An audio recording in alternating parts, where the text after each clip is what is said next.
എല്ലാവർക്കും ചാനലിലേക്ക് സ്വാഗതം.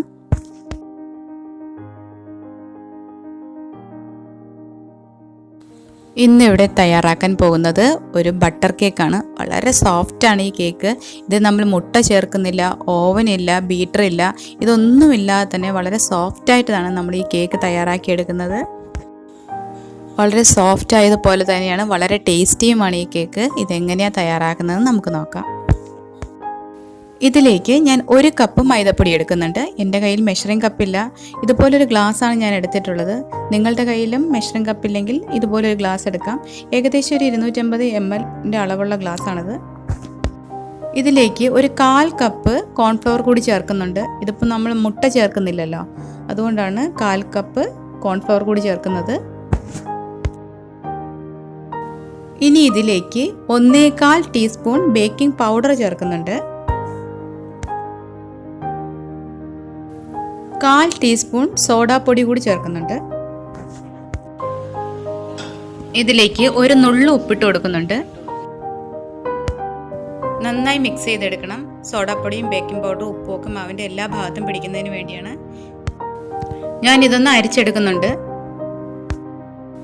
നന്നായി അരിച്ചെടുത്തില്ല എന്നുണ്ടെങ്കിൽ സോഡാപ്പൊടിയും ബേക്കിംഗ് പൗഡറും മാവിൻ്റെ എല്ലാ ഭാഗത്തും വരില്ല, മാവ് നന്നായി പൊങ്ങി വരില്ല. ഇതിപ്പോൾ ഞാൻ 2 പ്രാവശ്യം നന്നായി അരിച്ചെടുത്ത് വെച്ച മാവാണ്.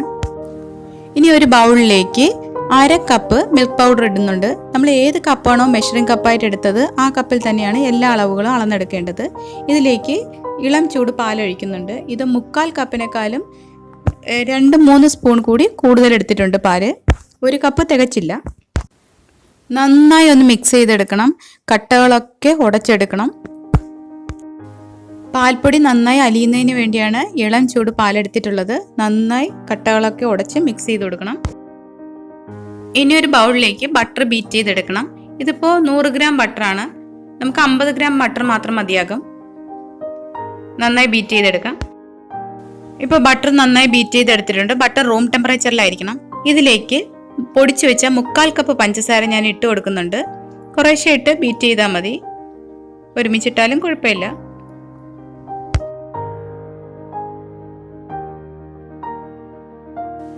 ബാക്കി പഞ്ചസാരയും കൂടെ ഇട്ട് നന്നായി മിക്സ് ചെയ്തെടുക്കാം. ഇപ്പം ഞാൻ പഞ്ചസാര നന്നായി മിക്സ് ചെയ്തെടുത്തിട്ടുണ്ട്. ഇനി നമുക്കിതിലേക്ക് പാലും പാൽപ്പൊടിയും കൂടെ മിക്സ് ചെയ്ത് വെച്ചിട്ടുണ്ടായിരുന്നല്ലോ, അതുകൂടി ഒഴിച്ച് നന്നായി ബീറ്റ് ചെയ്തെടുക്കാം.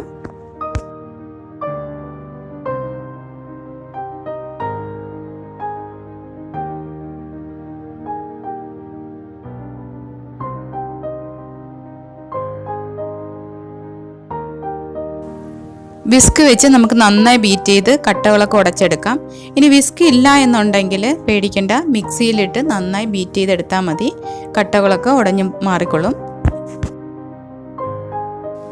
ഇപ്പോൾ ഞാൻ നന്നായി മിക്സ് ചെയ്തെടുത്തിട്ടുണ്ട്. ഈ പിരിഞ്ഞതുപോലെ കാണുന്നത് ബട്ടറാണ്, അത് സാരമില്ല, പിന്നീട് നന്നായി മിക്സ് ആയിക്കോളും.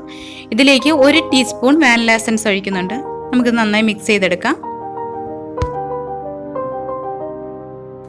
ഇതിലേക്ക് നമുക്കിനി എടുത്തു വെച്ച മാവ് കുറേശ്ശെ ഇട്ട് നന്നായി മിക്സ് ചെയ്തെടുക്കാം.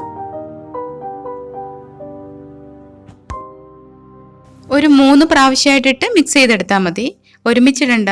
ഒരുമിച്ചിട്ടാൽ കട്ട കെട്ടിപ്പോവും.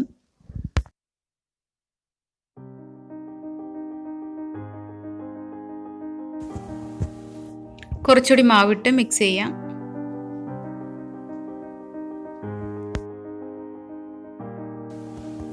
ഇങ്ങനെ ഒരേ വശത്തേക്ക് മാത്രമേ മിക്സ് ചെയ്യാൻ പാടുള്ളൂ കേട്ടോ, അങ്ങോട്ടും ഇങ്ങോട്ടും ഇട്ട് കുത്തി കളയ്ക്കരുത്.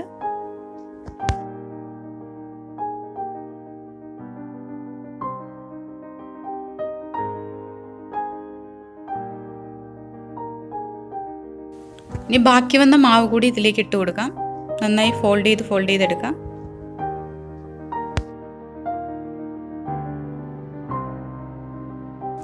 കട്ടകളൊന്നും ഇല്ലാതെ നന്നായിട്ട് ഫോൾഡ് ചെയ്തെടുക്കണം. ഇനി കട്ട ആയി പോയി എന്നുണ്ടെങ്കിൽ നിങ്ങൾ വിസ്ക് കയ്യിലുണ്ടെങ്കിൽ ജസ്റ്റ് ഒന്ന് ബീറ്റ് ചെയ്തെടുത്താൽ മതി, ഒരുപാടിട്ട് ബീറ്റ് ചെയ്യരുത്. ഒരേ വശത്തേക്ക് മാത്രമേ നമ്മൾ ഫോൾഡ് ചെയ്തെടുക്കാൻ പാടുള്ളൂ. ഇപ്പം നമ്മുടെ മാവ് കട്ടകളൊന്നുമില്ല, നന്നായി മിക്സ് ചെയ്തെടുത്തിട്ടുണ്ട്. നല്ലൊരു ക്രീമി ടെക്സ്ചറാണ് നമുക്ക് കിട്ടിയിരിക്കുന്നത്.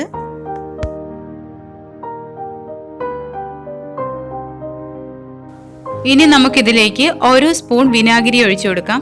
വിനാഗിരി ഒഴിച്ചതിന് ശേഷം ഓവർ മിക്സ് ചെയ്യാൻ പാടില്ല. ജസ്റ്റ് ഒന്ന് മിക്സ് ചെയ്തെടുത്താൽ മതി.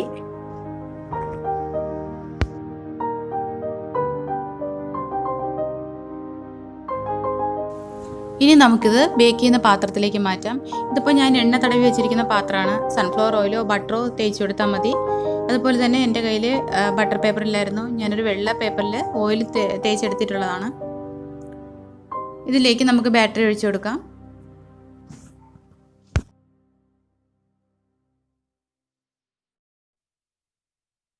ഇനി നമുക്കൊന്ന് ഇതുപോലെ ഒന്ന് കറക്കി കൊടുക്കാം. മാവ് എല്ലായിടത്തും നന്നായി ഫില്ല് ചെയ്യാൻ വേണ്ടിയാണ്.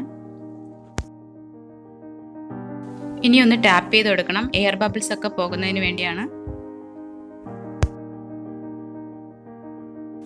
ഇതുപോലൊരു കുക്കറാണ് ഞാൻ എടുത്തിട്ടുള്ളത്. ഒരു 5 മിനിറ്റ് മീഡിയം ഫ്ലെയിമിൽ പ്രീ ഹീറ്റ് ചെയ്ത കുക്കറാണിത്. ഇതിലേക്ക് നമ്മുടെ ബാറ്ററി ഇറക്കി വെച്ച് കൊടുക്കാം. ഇതിൻ്റെ ഒരു 30 തൊട്ട് 40 മിനിറ്റ് വരെ നമുക്ക് ബേക്ക് ചെയ്തെടുക്കാം. ഇതിനിടയിൽ ഇടയ്ക്ക് തുറന്ന് നോക്കരുത്. നമ്മുടെ മാവ് കുഴിഞ്ഞു പോകും. നന്നായി കേക്ക് റെഡിയായി കിട്ടില്ല. ഇതുപോലൊരു പാത്രം വെച്ചതിന് ശേഷം മുകളിൽ നല്ലൊരു വെയിറ്റ് വെച്ച് കൊടുക്കുക. ഇനി ഒരു 30 മിനിറ്റ് കഴിഞ്ഞ് നമുക്ക് തുറന്ന് നോക്കാം. ഇപ്പോൾ കറക്റ്റ് 35 മിനിറ്റ് ആയിട്ടുണ്ട്. 30 മിനിറ്റ് ആയപ്പോഴേക്കും ഞാൻ ഇത് തുറന്ന് നോക്കിയിട്ടുണ്ടായിരുന്നു. ഒരു സ്ക്വയർ വെച്ച് കുത്തി നോക്കിയപ്പോഴത്തേക്ക് ഒട്ടിപ്പിടിച്ചിട്ടുണ്ടായിരുന്നു. ഒരു 5 മിനിറ്റ് കൂടി ഞാൻ ബേക്ക് ചെയ്തെടുത്തിട്ടുള്ളതാണ്. ഇതേ കണ്ടില്ലേ, ഇപ്പോൾ കേക്ക് ഒന്നും പറ്റി പിടിച്ചിട്ടില്ല. കേക്ക് റെഡി ആയിട്ടുണ്ട്. അതുപോലെ തന്നെ കേക്ക് കുഴിഞ്ഞു പോയിട്ടില്ല. മുകളിലേക്ക് പൊന്തി വന്നിട്ടുമില്ല. ഫ്ലാറ്റായി തന്നെയാണ് നമുക്ക് കിട്ടിയിട്ടുള്ളത്. ഞാനിത് പുറത്തേക്കൊന്ന് എടുക്കാം. നല്ല ചൂടാണ്. എന്ത് ഭംഗിയാണ് നമ്മുടെ കേക്ക് കാണാൻ അല്ലേ. നല്ല സോഫ്റ്റാണ്. തൊടുമ്പോൾ തന്നെ അങ്ങ് പതിഞ്ഞു പോകുന്നുണ്ട്.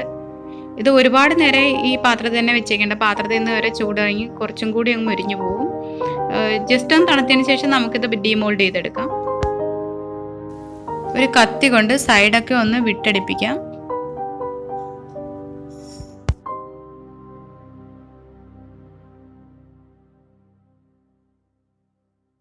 ഈ പേപ്പർ ഒന്ന് മാറ്റി കൊടുക്കാം.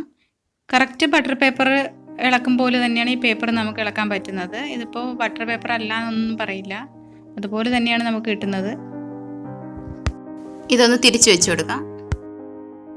നമ്മുടെ പാൽപ്പൊടിയൊക്കെ ചേർത്തത് കൊണ്ടാണ് ഈ സൈഡൊക്കെ നന്നായിട്ട് ഈ കളറിൽ ബ്രൗൺ ഷെയ്ഡിൽ വന്നിട്ടുള്ളത്. പഞ്ഞി പോലെയാണ് ഇരിക്കുന്നത്. കണ്ടില്ലേ സോഫ്റ്റ്നെസ് കാണുമ്പോൾ തന്നെ അറിയാം. പഞ്ഞി പോലെയാണ് ഇരിക്കുന്നത്. ഇതൊന്ന് കട്ട് ചെയ്ത് കാണിക്കാം. വളരെ ടേസ്റ്റി ആയിട്ടുള്ളൊരു ബട്ടർ കേക്കാണിത്. നിങ്ങളെല്ലാവരും ഒന്ന് ട്രൈ ചെയ്ത് നോക്കിയിട്ട് നിങ്ങളുടെ വിലപ്പെട്ട അഭിപ്രായങ്ങളൊക്കെ ഒന്ന് കമൻറ്റ് ബോക്സിൽ അറിയിക്കണം. നിങ്ങൾക്ക് ഇഷ്ടമായിട്ടുണ്ടെങ്കിൽ ലൈക്ക് ചെയ്യണം. മറ്റുള്ളവർക്ക് ഷെയർ ചെയ്ത് കൊടുക്കണം. നിങ്ങളുടെ സപ്പോർട്ടാണ് പുതിയ വീഡിയോസ് ചെയ്യാൻ പ്രചോദനമാകുന്നത്. അതുകൊണ്ട് ചാനൽ കൂടി ഒന്ന് സബ്സ്ക്രൈബ് ചെയ്യാൻ മറക്കരുതേ. തൊട്ടടുത്ത ബെല്ലൈക്കണം ഓളും കൂടി പ്രസ് ചെയ്ത് ഞാനിടുന്ന വീഡിയോസ് എല്ലാം അപ്പോൾ നോട്ടിഫിക്കേഷനായി നിങ്ങൾക്ക് ലഭിക്കും. അതുകൂടി ഒന്ന് മറക്കാതെ ചെയ്യണേ. മറ്റൊരു വീഡിയോയിൽ കാണാം.